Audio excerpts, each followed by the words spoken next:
지구 반대편 우크라이나에서 지금 무슨 일이 벌어지고 있는지 아십니까? 단순히 남의 나라 전쟁이 아닙니다. 실전 경험을 쌓은 북한군이 우리 턱밑까지 칼날을 겨누게 될 아주 위험한 신호탄이기 때문에 우리는 이 상황을 절대 가볍게 넘겨서는 안 됩니다. 오늘 우리는 우크라이나 전장에서 생포된 북한군 포로들의 친필 편지에 주목합니다. 그들은 왜 대한민국으로 오고 싶어 할까요? 분쟁 지역 전문 김영미 PD가 1년 동안 추적하며 만난 포로들의 생생한 증언과 그들이 겪은 현대전의 실체를 통해 북한군의 진짜 전력을 분석해 보겠습니다. 이 정보는 여러분의 생존과 직결됩니다. 지금 바로 구독과 좋아요 눌러주십시오. 우리가 눈을 감고 있는 사이 적들은 이미 실전에서 살상 기술을 익히고 있다는 그 소름 끼치는 진실을 지금부터 공개하겠습니다. 우크라이나 전장에서 들려오는 북한군의 전투 방식은 상상을 초월할 정도로 잔혹합니다. 그들은 현대전의 핵심인 드론을 막아내기 위해 인간의 목숨을 기계의 먹잇감으로 던져주고 있습니다. 이것은 단순한 전술이 아니라 생명경시 사상이 극단적으로 발현된 비극적인 생존법입니다. 현지에서 확인된 북한군의 드론 대응 방식은 이렇습니다. 보통 4사람이 한 조가 되어 움직이는데 그중 한 명은 반드시 드론의 시선을 끄는 미끼 역할을 맡아야 합니다. 드론이 그 한 명을 추적하며 자폭을 시도하는 순간 나머지 3명의 병사가 그 틈을 타서 드론을 사격해 떨어뜨리는 방식입니다. 미끼가 된 병사는 어떻게 될까요?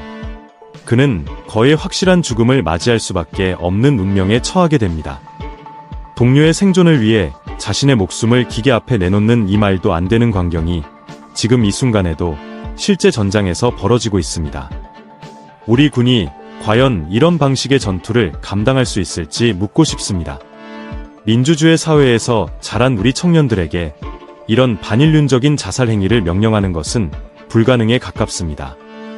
하지만 북한군은 이미 실전에서 이러한 죽음의 공식을 몸소 익히며 드론이라는 신무기에 적응해가고 있습니다. 기존에 우리가 알던 북한군은 그저 머릿수만 많은 오합지졸이 아닙니다. 그들은 이제 첨단 무기와 인간의 광기를 결합한 변종 군대로 진화하고 있다는 사실을 우리는 직시해야 합니다. 만약 우리가 이들의 실전 경험을 과소평가하고 대비하지 않는다면 그 피해는 고스란히 우리 국민의 몫이 될 것입니다. 값싼 상업용 드론이 수천만 원짜리 장비보다 무서운 이유는 바로 여기에 있습니다. 기계는 망가지면 다시 만들면 그만이지만 인간의 목숨을 소모품처럼 사용하는 집단은 통제 불가능한 괴물과 같습니다. 이 잔인한 예술과도 같은 살상 전술이 우리 안보를 위협하는 가장 큰 변수가 되고 있습니다. 하늘에서 떨어지는 불벼락이 단순한 불발탄일 거라는 안일한 생각은 이제 버려야 합니다. 키이우 상공을 가로지르는 미사일 3발 중 한 발이 북한산이라는 사실은 우리 안보의 근간을 흔드는 공포스러운 신호입니다. 과거에는 조롱의 대상이었던 북한의 기술이 러시아의 실전 데이터와 결합하면서 도시 하나를 통째로 지워버릴 수 있는 정밀한 살인 병기로 탈바꿈했습니다.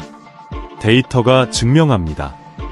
우크라이나 시민들이 느끼는 실질적인 공포는 우리가 상상하는 수준 그 이상입니다. 현지인들이 김정은이라는 이름을 한국 사람처럼 정확하게 발음하며 적개심을 드러내는 이유도 바로 자신들의 머리 위로 날아와 꽂히는 북한제 미사일의 가공할 파괴력을 매일같이 목격하고 있기 때문입니다. 기술적 진보는 눈부실 정도입니다. 북한판 이스칸데르라 불리는 KN-23 미사일은 이제 러시아의 위성 항법 시스템인 글로나스와 결합하여 오차 범위를 획기적으로 줄이는 데 성공했습니다. 과거에는 발사 자체에만 의의를 두었던 수준이었다면 이제는 원하는 목표물을 정확히 타격해 초토화시키는 현대전의 핵심 전력으로 급부상했다는 점이 우리에게는 뼈아픈 현실입니다. 이것은 명백한 경고입니다. 우크라이나 전장에서 검증되고 다듬어진 이 미사일 기술이 다시 북한 본토로 흘러들어갔을 때 과연 우리 방공망이 이를 완벽하게 차단할 수 있을지 그 누구도 장담할 수 없는 상황입니다. 지금 키이우에서 벌어지는 참상은 먼 나라의 비극이 아니라 조만간 우리가 직면하게 될지도 모르는 아주 구체적이고 현실적인 위협입니다. 무기보다 더 무서운 것은 그 무기를 다루는 사람의 뒤틀린 심리 상태입니다. 평생을 철저한 세뇌 교육 속에서 살던 청년들이 왜 사선을 넘어 대한민국으로 오겠다며 울부짖고 있는지 그 이면의 처절한 진실을 하나씩 파헤쳐 보겠습니다. 러시아의 광활한 영토가 에너지로 가득 차 있다면 북한의 척박한 땅은 맹목적인 충성심으로 무장한 젊은 피로 가득합니다.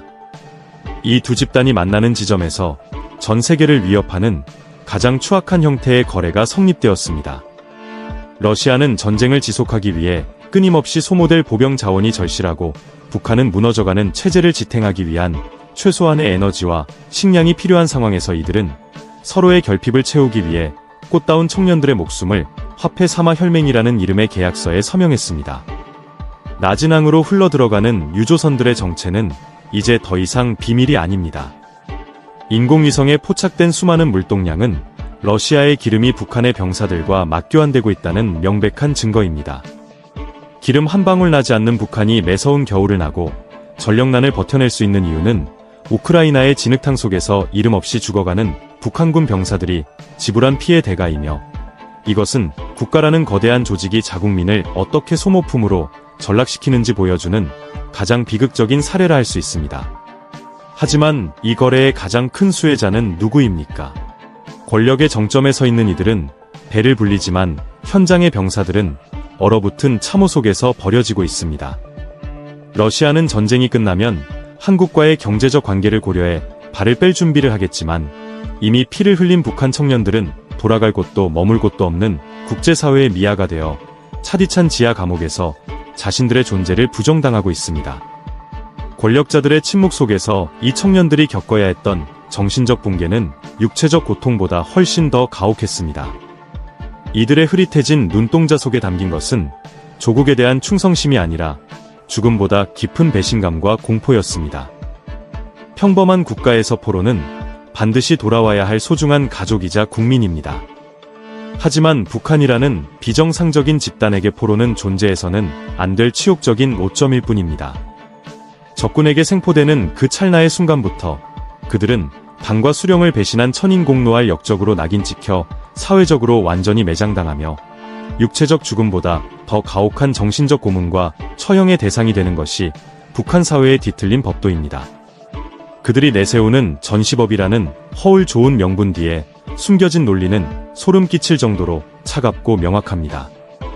마지막 한 발의 총알이 남았을 때 스스로 결단하여 자결하거나 끝까지 저항하다, 장렬히 전사해야만 진정한 공화국의 영웅으로 대접받을 수 있다는 잔인한 명령입니다.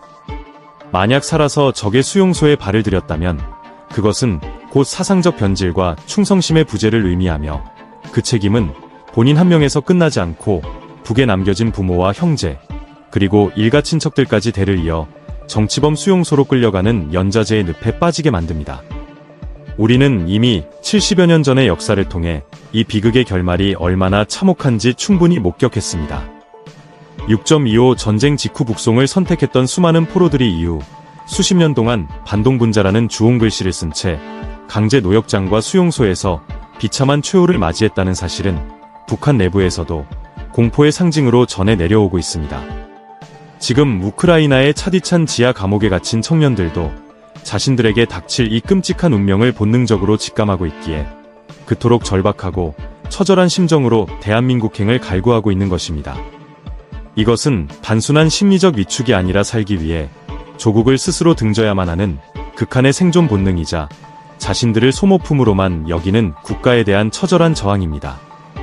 북한 당국은 이들의 존재 자체를 지우기 위해 필사적으로 은폐하고 함구하고 있지만, 이미 전 세계의 눈과 귀는 이 청년들의 일그러진 얼굴과 떨리는 목소리를 똑똑히 기억하기 시작했습니다.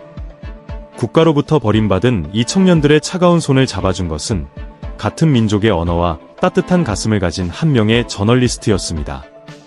김영미 PD가 6개월의 공을 들여 찾아간 그곳에서 마주한 북한군의 진짜 실체는 우리가 뉴스에서 보던 기세등등한 열병식의 주인공과는 너무나도 다른 모습이었습니다.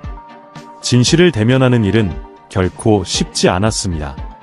김영미 PD는 우크라이나 정부를 설득하기 위해 6개월이라는 긴 시간을 인내하며 기다려야만 했습니다. 단순히 자극적인 뉴스거리를 찾는 것이 아니라 그들의 생사 여부를 확인하고 인권을 보호해야 한다는 저널리즘의 기본 원칙을 앞세워 굳게 닫힌 감옥의 문을 열었습니다. 세간의 우려에도 불구하고 포로들의 얼굴을 모자이크 없이 공개한 것은 매우 치밀하고도 필사적인 전략이었습니다. 얼굴이 알려지지 않은 채 비밀리에 북송되면 그들은 흔적도 없이 사라질 수 있지만 전 세계가 지켜보는 가운데 얼굴이 공개된 이상 북한 당국도 국제사회의 눈을 의식해 함부로 그들을 처단할 수 없기 때문입니다. 이것은 과거 태국에서 송환되었던 탈북 청소년들이 얼굴이 알려진 덕분에 오히려 가족들과 무사할 수 있었던 사례에서 착안한 최후의 보루이자 방어 수단이었습니다. 여러분이라면 그 상황에서 어떤 선택을 하셨겠습니까? 자신의 얼굴이 공개되는 순간 북한에서는 배신자로 낙인 찍히지만 역설적으로 그 공개된 얼굴만이 자신을 지켜줄 유일한 갑옷이 되는 이 비극적인 상황 말입니다. 그들이 떨리는 손으로 직접 써내려간 친필 편지에는 대한민국으로 가고 싶다는 갈망보다 다시는 그 공포의 땅으로 돌아가고 싶지 않다는 처절한 생존 의지가 고스란히 담겨 있었습니다. 6개월이라는 시간은 단순히 취재를 위한 기다림이 아니었습니다. 우크라이나 당국을 설득하고 포로들의 심리적 안정을 도모하며 가장 적절한 순간에 진실을 터뜨리기 위한 치밀한 준비 과정이었습니다. 김 PD는 단순한 취재원을 넘어 그들에게 어머니와 같은 따뜻함을 전하며 굳게 닫혀있던 그들의 마음을 열었고 그제야 비로소 세상 밖으로 그들의 존재를 알릴 수 있었습니다. 비록 그들은 지금 낯선 타국의 차가운 지하 감옥에 갇혀있지만 그들의 목소리는 이미 국경을 넘어 우리 사회의 깊은 양심을 두드리고 있습니다.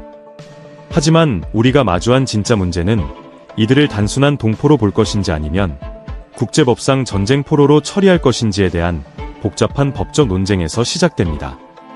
대한민국 헌법과 국제법 사이에 좁혀지지 않는 간극이 이 청년들의 운명을 더욱 위태롭게 만들고 있습니다. 대한민국 헌법과 국제법 사이의 거대한 균열이 지금 이 청년들의 생사를 가르고 있습니다. 우리 헌법 제3조는 한반도와 그 부속 도서를 영토로 규정하며 북한 주민 또한 명백한 우리 국민으로 간주하고 있습니다. 하지만 현실 세계의 정치는 훨씬 더 냉혹하고 복잡한 잣대를 들이대며 이들을 이중적인 신분의 굴레 속에 가두어 버렸습니다. 우크라이나 정부의 시각에서 그들은 침략자 러시아를 돕기 위해 총을 든 적국의 군인이자 국제법상 보호받아야 할 전쟁포로에 불과합니다. 대한민국 정부가 이들을 자국민이라 주장하며 송환을 요구하는 순간 우리는 국제 외교 무대에서 전례 없는 법리적 충돌과 마주하게 될 것입니다. 이것은 단순한 서류상의 논쟁이 아니라 분단 국가인 우리가 짊어져야 할 피할 수 없는 숙명이자 가장 뼈아픈 현실이라 할 수 있습니다. 지금 우리 정부가 매뉴얼이 없다는 핑계로 머뭇거릴 여유가 없는 이유는 종전협상이 급물살을 타고 있기 때문입니다. 제네바 협약에 따라 전쟁이 끝나면 포로는 원칙적으로 본국으로 송환되어야 하는데 만약 이들이 북한으로 돌아가게 된다면 그것은 곧 공개 처형이나 다름없는 사지로 내몰리는 결과가 될 것입니다. 자국민이 눈앞에서 죽음으로 끌려가는 것을 방관하는 국가는 더 이상 국가로서의 존재 가치를 증명할 수 없으며 이는 우리 안보에 대한 국민적 신뢰를 송두리째 무너뜨리는 치명적인 약점이 될 수밖에 없습니다. 인도주의적 해결책은 이제 선택이 아닌 생존을 위한 필수 전략입니다. 우크라이나 정부 역시 수많은 민주주의 국가의 원조를 받으며 전쟁을 수행하고 있는 만큼 인권 위기를 방치했다는 국제적인 비난을 감수하기는 매우 어려울 것입니다. 우리가 이 논점을 정확히 파고들어 외교적 압박과 협상을 병행한다면 법의 테두리를 넘어 생명을 구하는 유일한 길을 열 수 있습니다. 국가의 품격은 가장 위태로운 상황에 처한 국민을 어떻게 대하느냐에서 결정됩니다. 이 청년들을 외면하는 것은 단순히 2명의 포로를 포기하는 것이 아니라 우리 헌법의 가치와 국가의 책무를 스스로 부정하는 위험한 도박입니다. 이 법적 논쟁의 끝에서 우리는 인간의 존엄성이라는 가장 근본적인 가치를 선택해야만 하며 그 선택의 시간은 이제 얼마 남지 않았습니다. 차가운 감옥 벽을 울리는 그 목소리는 너무나도 웅장하고 슬펐습니다. 성악가를 꿈꿨다던 한 청년의 바리톤 음성이 지하 수용소의 정적을 깨뜨렸습니다. 어머니를 그리는 그 애절한 가락은 단순히 노래가 아니라 어쩌면 다시는 보지 못할 가족에게 남기는 마지막 유언이자 무너져버린 자신의 삶에 대한 통곡처럼 들렸기에 지켜보는 이들의 가슴을 먹먹하게 만들었습니다. 우리 사회의 청년들은 지금 미래를 설계하고 꿈을 키우고 있습니다. 하지만 같은 나이의 북한 청년들은 사상교육의 도구로 전락해 죽음의 문턱을 넘나들고 있습니다. 서울의 화려한 불빛 아래서 컴퓨터와 예술을 논하는 또래들과 달리 전장의 진흙탕 속에서 드론에 쫓기며 목숨을 구걸해야 했던 이 잔혹한 비극은 같은 민족으로서 우리가 결코 외면할 수 없는 시대의 아픔입니다. 꿈을 잃어버린 청년에게 남은 것은 오직 생존에 대한 갈망뿐입니다. 우리는 그들의 목소리 속에 담긴 인간성을 다시금 발견해야 합니다. 만약 우리가 이 간절한 울림을 외면한 채 그들을 죽음의 땅으로 돌려보낸다면 그것은 우리 마음속에 있는 일말의 양심마저 사지로 내모는 것과 다름없기에 지금이라도 이 청년들의 손을 잡아줄 용기가 필요합니다. 남쪽의 부모들이 이들의 손을 잡아줘야 하는 이유는 명확합니다. 북쪽의 어머니들은 자식을 구할 힘이 전혀 없기 때문입니다. 전쟁의 참혹함 속에서 피어난 이 작은 희망의 불씨를 꺼뜨리지 않고 평범한 대학생으로 살아갈 수 있게 돕는 것이야말로 진정한 인류애이자 우리가 실천해야 할 인도주의의 완성입니다. 이제 마지막 결론을 내릴 시간입니다. 우리의 선택이 이들의 생사를 결정하게 될 것입니다. 과연 우리는 어떤 대한민국으로 기억되어야 하는지 그 무거운 질문에 대한 답을 찾아보겠습니다. 결국 이 문제는 정치를 넘어선 인간 존엄성에 관한 기록입니다. 우크라이나 전장에서 마주한 북한군 포로들의 모습은 우리가 그동안 외면하고 싶었던 분단의 가장 아픈 민낯을 그대로 보여주고 있습니다. 그들은 살기 위해 총을 들었지만 이제는 살기 위해 조국을 버려야 하는 극한의 모순 속에 서 있습니다. 국가는 국민을 위해 존재하며 그 국민의 범위에는 헌법상 우리 동포인 그들도 분명히 포함되어 있다는 사실을 잊지 말아야 합니다. 종전협상이 다가올수록 그들의 생명줄은 더욱 짧아지고 있으며 우리가 침묵하는 매 순간이 그들에게는 사지로 향하는 발걸음이 될 뿐입니다. 이제는 정부와 시민사회가 함께 머리를 맞대고 인도주의적 송환을 위한 구체적인 행동에 나서야 할 때입니다. 죽지 말고 꼭 살아남으라는 김영미 PD의 마지막 당부는 우리 모두가 그들에게 전해야 할 최소한의 예의이자 책임입니다. 평범한 대학생이 되어 성악을 하고 컴퓨터를 배우고 싶다는 그 소박한 꿈이 대한민국이라는 자유의 땅에서 반드시 현실이 되기를 간절히 바랍니다. 오늘 우리가 나눈 이 진실이 단순히 스쳐 지나가는 뉴스가 아니라 누군가의 생명을 구하는 거대한 물결이 되기를 소망합니다. 여러분은 어떻게 생각하십니까? 이 청년들을 품어 안을 준비가 되셨습니까? 여러분의 소중한 의견을 댓글로 남겨주시고 이 비극을 끝내기 위한 여정의 끝까지 함께해 주십시오. 본 콘텐츠는 취재 자료와 전문가의 분석을 바탕으로 제작되었으며 특정 정치적 입장을 대변하지 않음을 밝힙니다.